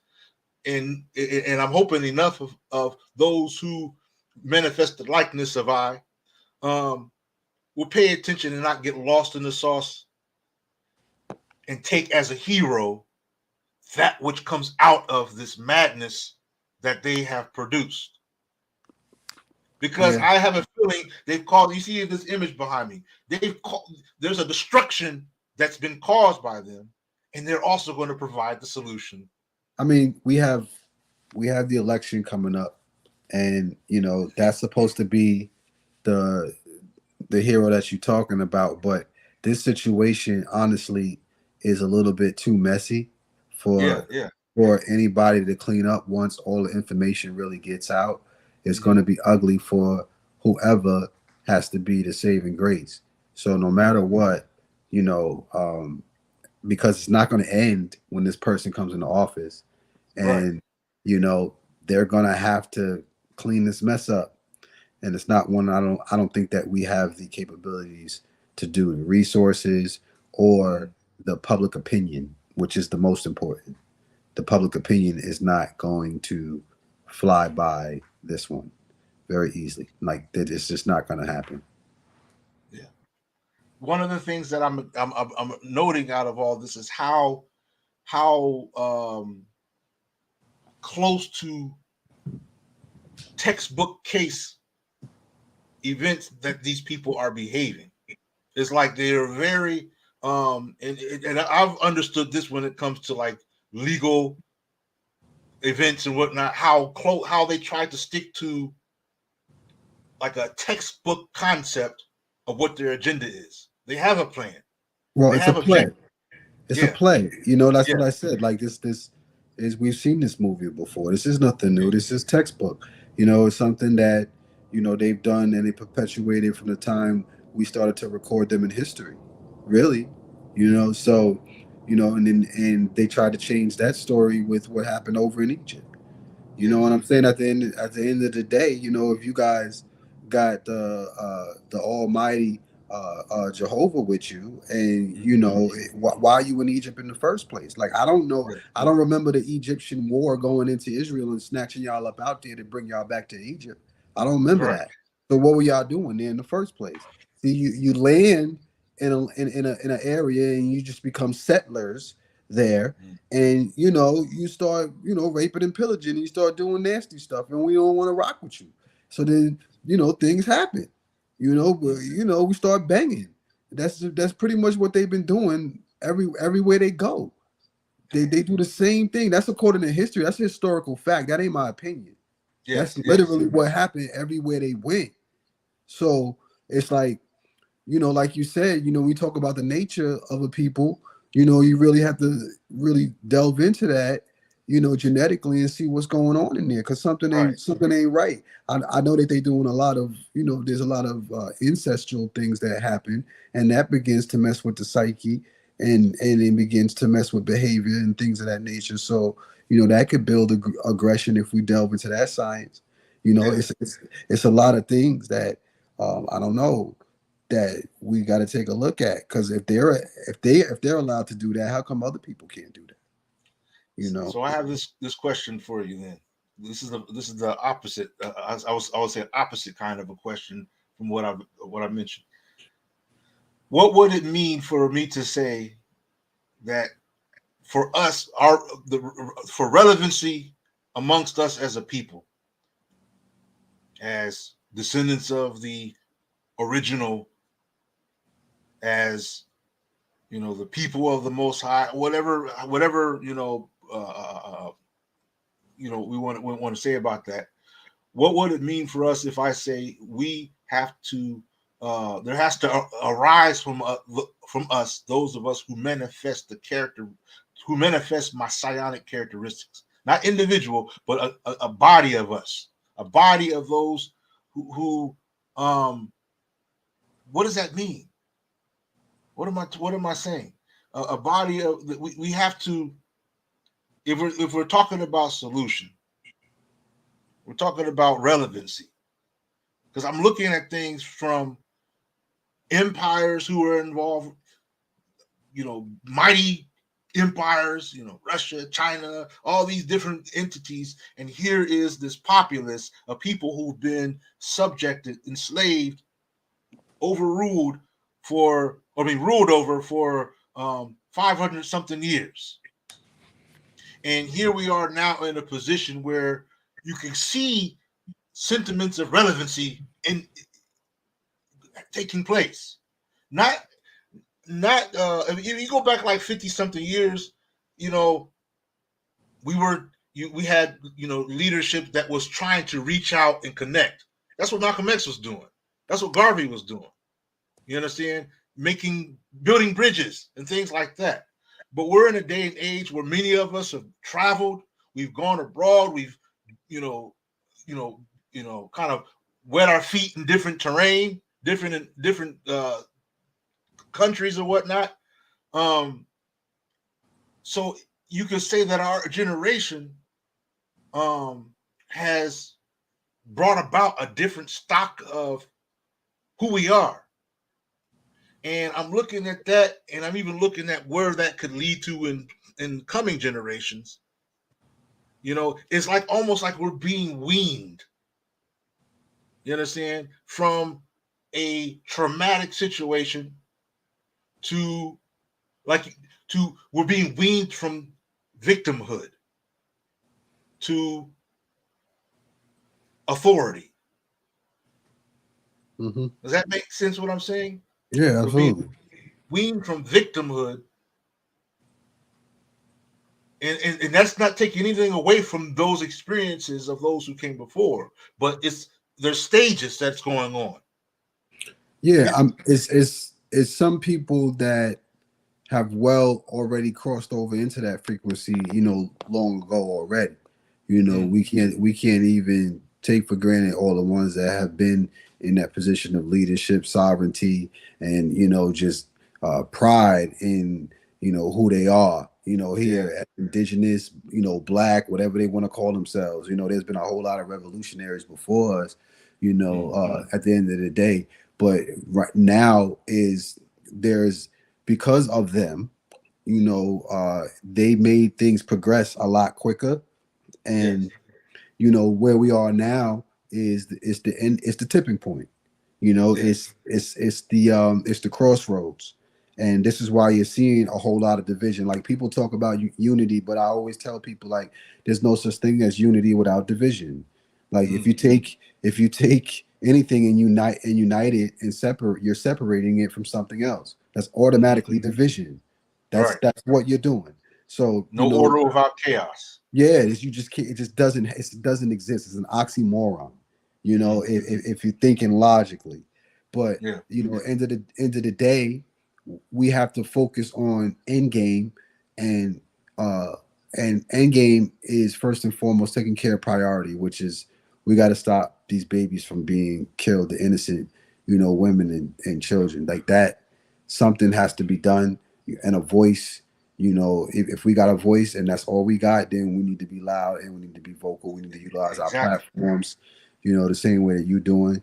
I appreciate it. You know what I'm saying? Just getting the word out there and just showing people, what's going on out here, because it's in our name. We got our troops over there right now doing that, and Yes. we can't have that. Like, that Right. is the ramifications of that is dire, because there's a lot of Yeah. people that are here, that live here, that are Palestinian. There are a lot of people here that are Israeli, and you know, civil unrest is no joke. Like, y'all Yeah. looking at what we seeing on the news and what we seeing on social media, but you ain't never seen civil unrest. That's when they come knocking on your doorstep. You know what I'm Right. saying? And that's a whole different machine. You talking about COVID and all of that other stuff. You ain't seen nothing like this when you have a jihad busting down Mm. your block, bro. Like, that's a whole That's different that's thing. so that's not an individual. That's a whole a populace of people who are on What? one accord. What in the city? Like, just banging? Like, Yeah. what? Yeah. Like, just going at it, and then it trickles out. Like, what? You don't want that kind. You don't want that Right. kind of. So, it's just looking at those situations. But Yeah. I gotta go ahead and get on out of here. It's like one Yes, thirty. indeed. I definitely appreciate your brother. If you want to shout out any, I think you put a link in there. This is brother Jamar. Make sure you check out his IG. If there's any other information you want to represent, go ahead and shout that out as well. Word, word. Just check out the YouTube, Jamal Milton, Milton. First name is Jamaar. My Instagram is at Jamar Jamaar. Facebook is Jamar Anthony Milton. Jamar, or actually it's Jamar A. Milton. You can just type that in and it'll come up, Jamar A. Milton. All right. Yeah, man. You know what I'm saying? I appreciate the conversation, bro. Dope, Bill. No doubt, no doubt. And we can break bread anytime, because I like this level of conversation. This is like, what I say is my lane, so to speak, to be able to break bread and build this way. You know, No doubt, same vibe. peace and blessings, brother. Salam alaikum. You and the brother, the brother that's there with you. I salute both of you. Y'all Peace. take care. Be strong. Keep the light on. Word, beloved. Peace. Yes, indeed. Peace and blessings. All right, dear family. I'm going to just say a few things. That way we can wrap this up at the second hour right here. Be sure to like, share, subscribe, support the platform. I'm just one of those. I believe adamantly that we have been victims long enough. We've been observers long enough. Now it's time to manifest what it means to be who we are. You understand? To be, to manifest those messianic qualities. Messianic meaning chosen qualities. Those qualities that reflect our most distant ancestors. Like the brother put it, the first will be last, the last will be first. You understand? We start to reflect those who started it all off. And who could do it? Who is able to do it better than those who are the descendants and capable of manifesting that line of origin. So I think it's a time for us to look at things in a different way. Yeah, we have a right to reparations. We have a right to a lot of these things. But you see that the world continues going on. You understand? As we protest, as we do this, there are things happening in the world that I believe that when we put ourselves into a position, when we stand up in an authoritative way, you understand, kings and queens and gods and goddesses and all these terms that we like to apply to ourselves, when we stand in an authoritative way and start to manifest these qualities, then we can say we can see that it's all relevant and that we have a major part to play. We might have the most important part to play in the solution for all the problems that are taking form in today's time. And think of it this way: you got all this drama happening, the fire is raging, but the very people who could save the day, so to speak, who would be a solution in and of itself to the nature of the problem I'm talking about, to the core of the problem, are still not yet aware of who they are still not yet aware of why you're even existing in the first place. So all this drama, the dogs are barking, the cats are scratching, the turmoil is going on. But the ones who are capable of bringing it home, they're not aware yet. They don't know the recipe yet, or they have the ingredients, but they don't know that they are the ones that the customers in the restaurant are waiting for. The customers in the restaurant are looking at you like, you don't have the meal ready yet, and you're the chef. Just saying, I'm hoping you get the point that I'm trying to get at, because we are a factor. We're not invisible. We're not just some side-standing observers. How is it that you can be the of the original lineage, and in your own home, fights are happening, things are getting torn up, lives are being lost in your home? You're the original people. And all this is going on in your own home, but you don't have nothing to do with it? This isn't your problem in your own home, on your own planet that you were designed for? I'm just saying. 3 planets away from the sun. Melanated just so you can absorb it from that distance. But somehow, how is it possible for events to occur in a world designed with you in mind, but You don't see yourself as the solution. You don't see yourself as a solution. Imagine the rise of consciousness, the rise of anointment, the rise of the chosen from amongst us, to where the world is compelled to pay attention and to take note as the solution, as the cure, as even the healing to that which ails the world takes form and manifests. It might sound kind of, spookish or whatever, but you know, I have to talk in this way. You understand? Because I'm saying a lot in little capsule-sized morsels. Um, it's like seeing a big vision, and then you're trying to communicate this big vision in just a few words in a few minutes or a couple of hours in this case.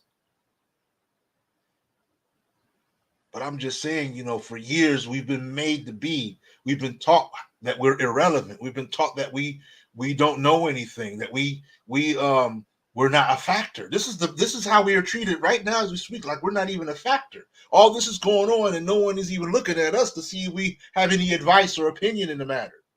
What is Russia going to do? You would say. What is China going to do? You would say. What is the United States going to do?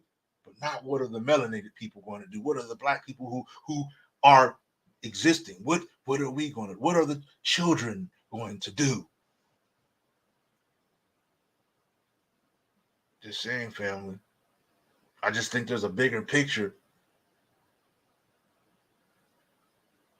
and it shows us in the scene somehow. And it only makes sense when you, given the scenario that's taken place. It only makes sense. It only makes sense. You captured descendants of those who were here first, enslaved them or ruled over them for 500 something years. And after they've gone through all this experience with you, they've learned you better than you. Some of us can behave more devilish than the finest devil. Learned them well. They've learned us well. But the thing is that there's something about us, something about who we are, what we are, that's able to make all the difference. Able to make all the difference. If it wasn't the case, then you wouldn't have a reason for racism. You wouldn't need. It would be understood that quote unquote Black Lives Matter. This was a no-brainer. This wouldn't even have to be. This wouldn't even be a discussion, because the fact that we matter would it be a norm. You understand? It wouldn't be something so mistook. How dare you talk about your Black lives? That couldn't even exist. But the fact that we've gone through all of these different levels where we've had to have these kind of conversations, we've had to become revolutionaries. We've had to stand up and be, be directly involved. We've had to protest. We've had to do all these things because of what exists and what effect that has had upon us through the years. But you see things are changing. You see something, next level events are taking place. And the question is where are you at in all this? Where are you at in all of this? Selfish or selfless? That's something you have to consult your heart about. That's something you have to consult yourself about. Are you a part of the mechanism that makes this body of we move and operate and flow? Or are you like an amoeba who doesn't come together to form one body?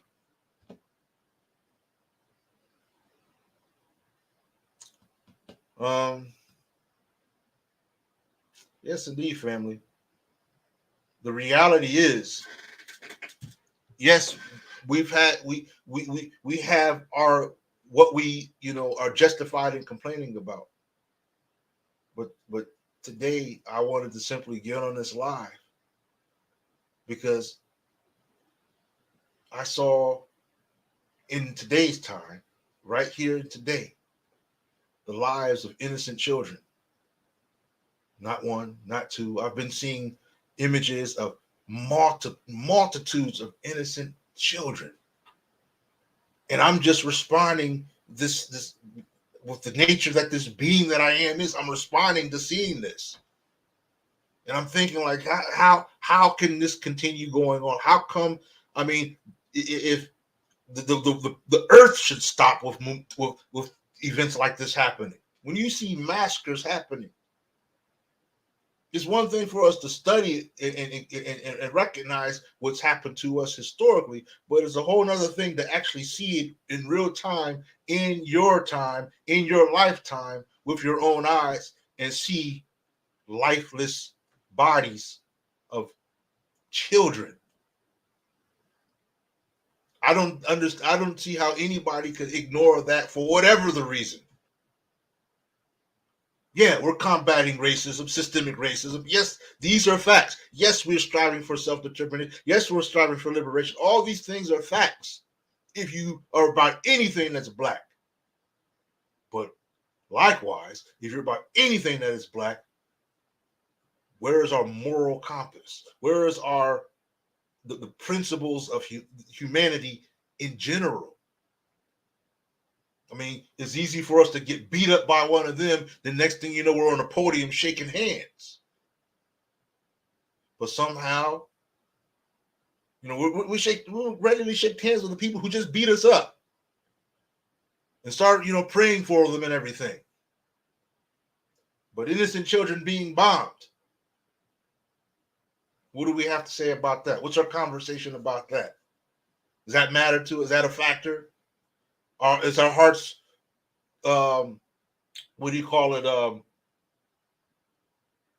Like an on and off switch. Some days it's about unity. Some days it's not. Some days it's about the cause. Some days it's not. For me, the black cause is about all of this on the entire planet Earth is relevant because it started with this. It started with one's manifesting this likeness. So it's all relevant to me. You can't tell me what does that have that it has nothing to do. It has everything. Though that has everything to do with us.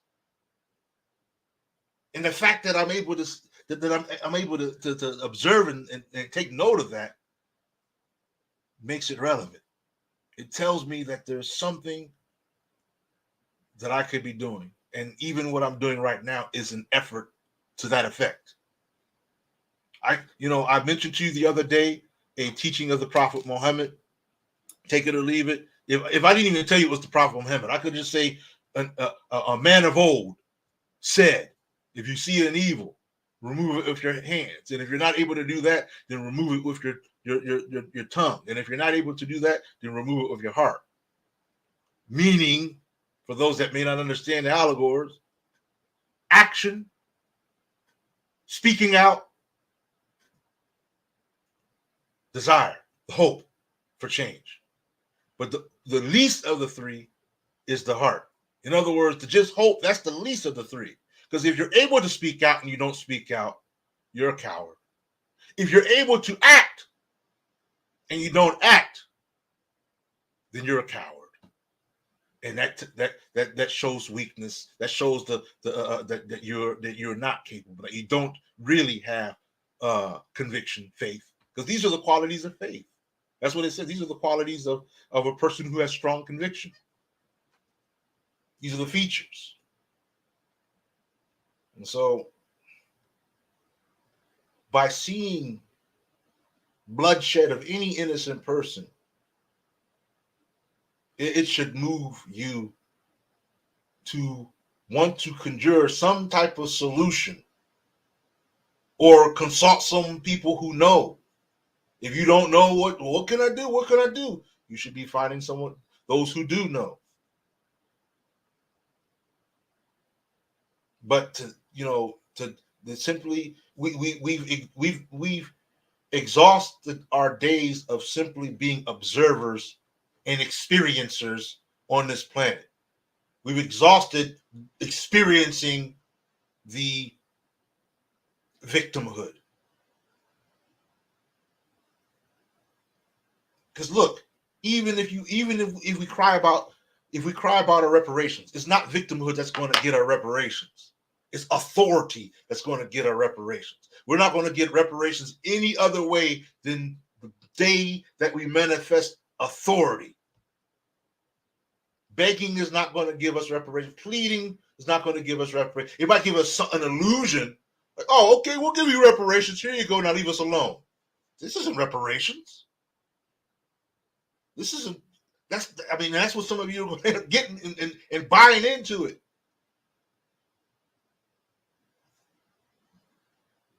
But on this ticket of life,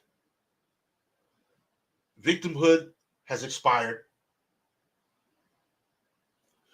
On this ticket of life, being simple observers and what I want to even add to that, entertainers, because that's the other thing we've been these past many years. We get rich off of being entertainers, entertaining the world. We've entertained the world. You go to anywhere in the world and they know us because of our entertainment qualities.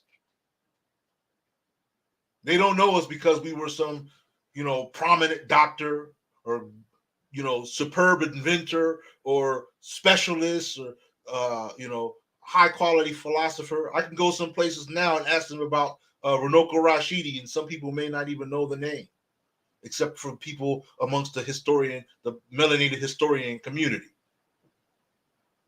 We've got a job to do, family, because I have to challenge that we are much better than all of this. As much as we shout that fact out with the titles that we give ourselves, that would tell me that we must be better. So if you ask me, if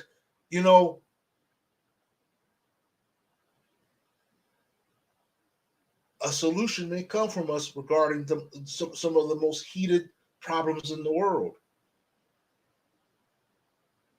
But our mindset of how we perceive ourselves in the world has to change. We've got to see ourselves as, if not equal to, greater than, but never less than anyone else on this planet.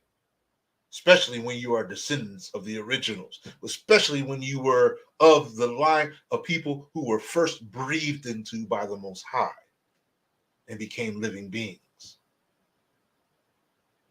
Especially when that's the case.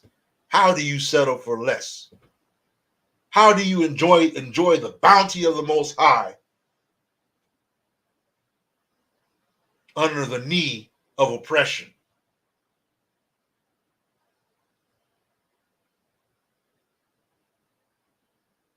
And we will continue to be oppressed and continue to be oppressed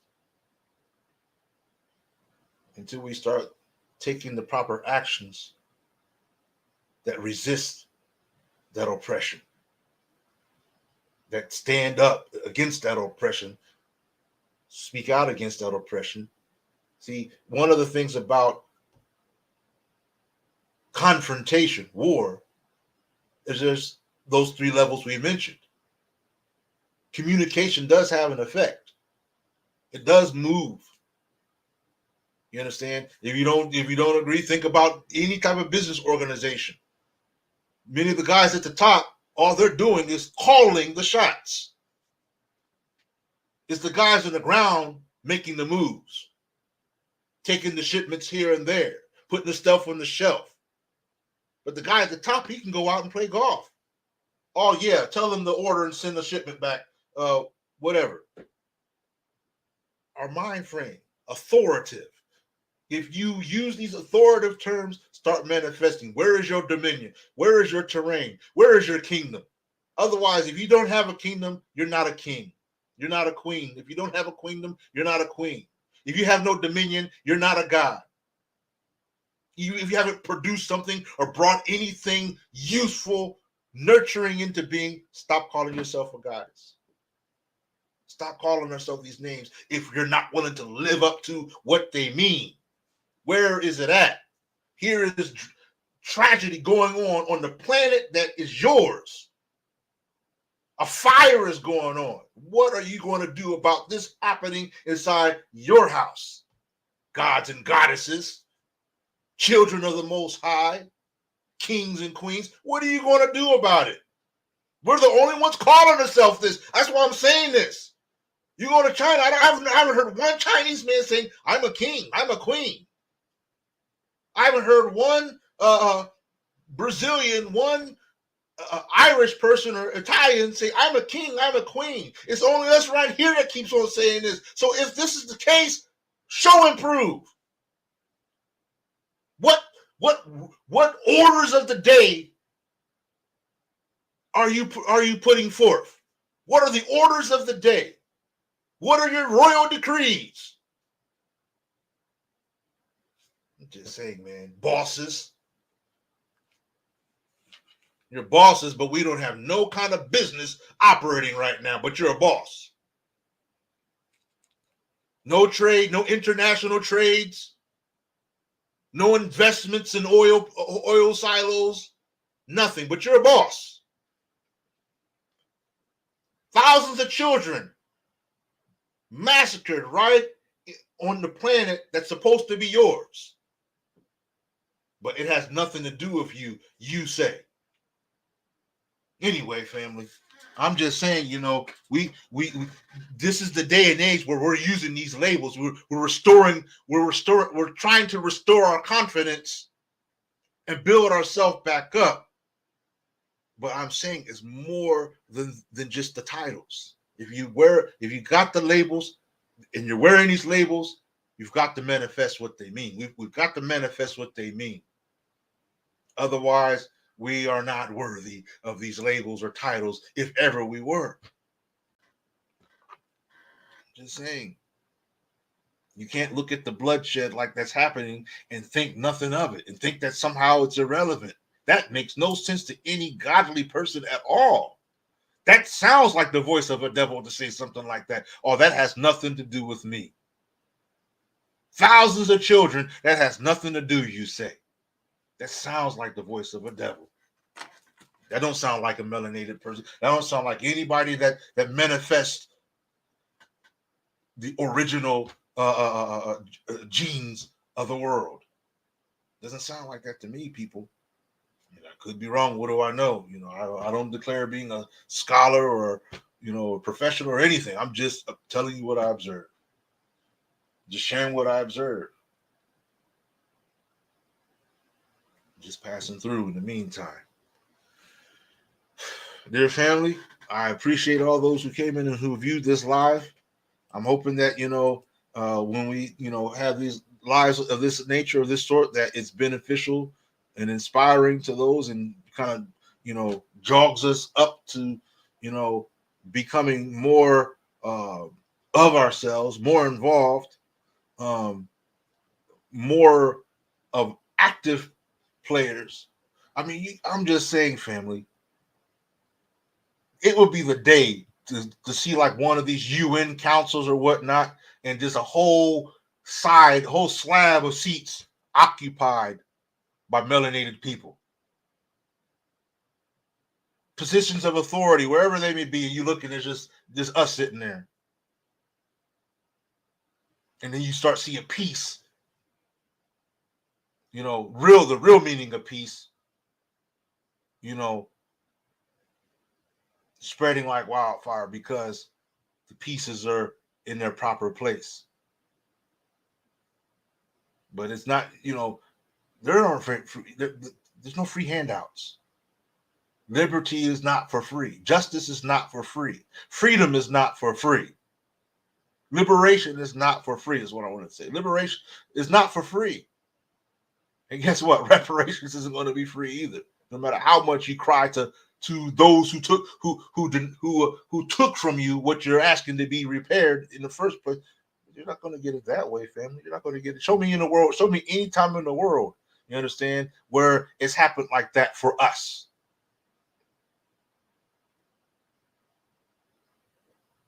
Unless there was some type of gimmick behind it, some type of scheme behind it, you ain't gonna find that in history anywhere where we get conquered by an enemy that way, who we remain their enemy through and through, and somehow we get from the enemy the things that restore us back to being who we are. That's not even in the interest of the enemy. So there's only a narrow few paths that lead to reparations, and I don't think many of us have the stomach for that yet. But I could tell you one thing: banners and signs. That's not the path that's going to get your reparations, your liberation, or anything like that. That's not the path. We're wasting time and space if we think otherwise.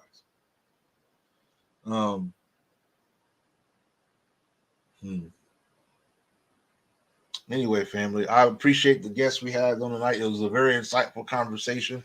Very, very, in depth, conversation that had, and I hope that the viewers are able to appreciate that as much as I did.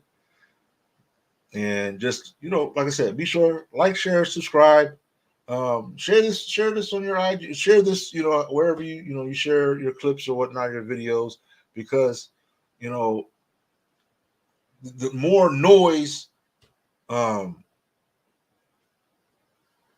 righteous words get, the more potentially righteous minds can receive.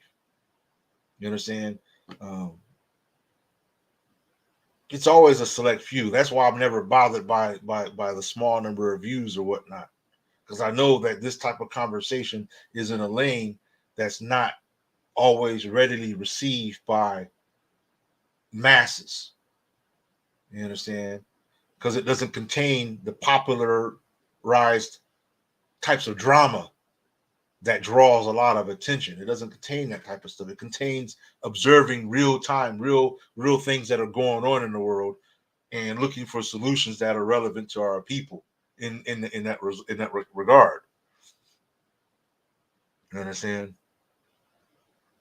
At the end of the day, I'm going to the shopping center to purchase produce for the family, to feed the family. You understand? So, yeah. So this is your brother Abdul Dude, aka Questman. Another live for you. Soul Journey of Life. Conscious Black Social Media. I greet you. Salam alaikum. Shalom. Hotep. Peace and blessings be with you. Until we meet again, keep the light on.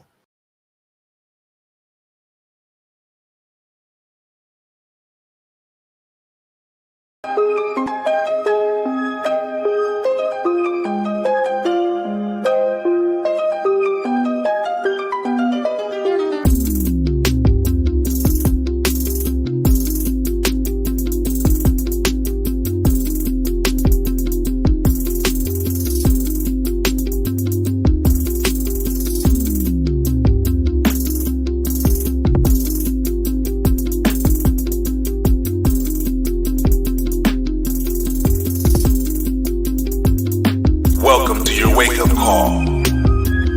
Soul Journey of Life, Conscious Black Social Media. The LightDome.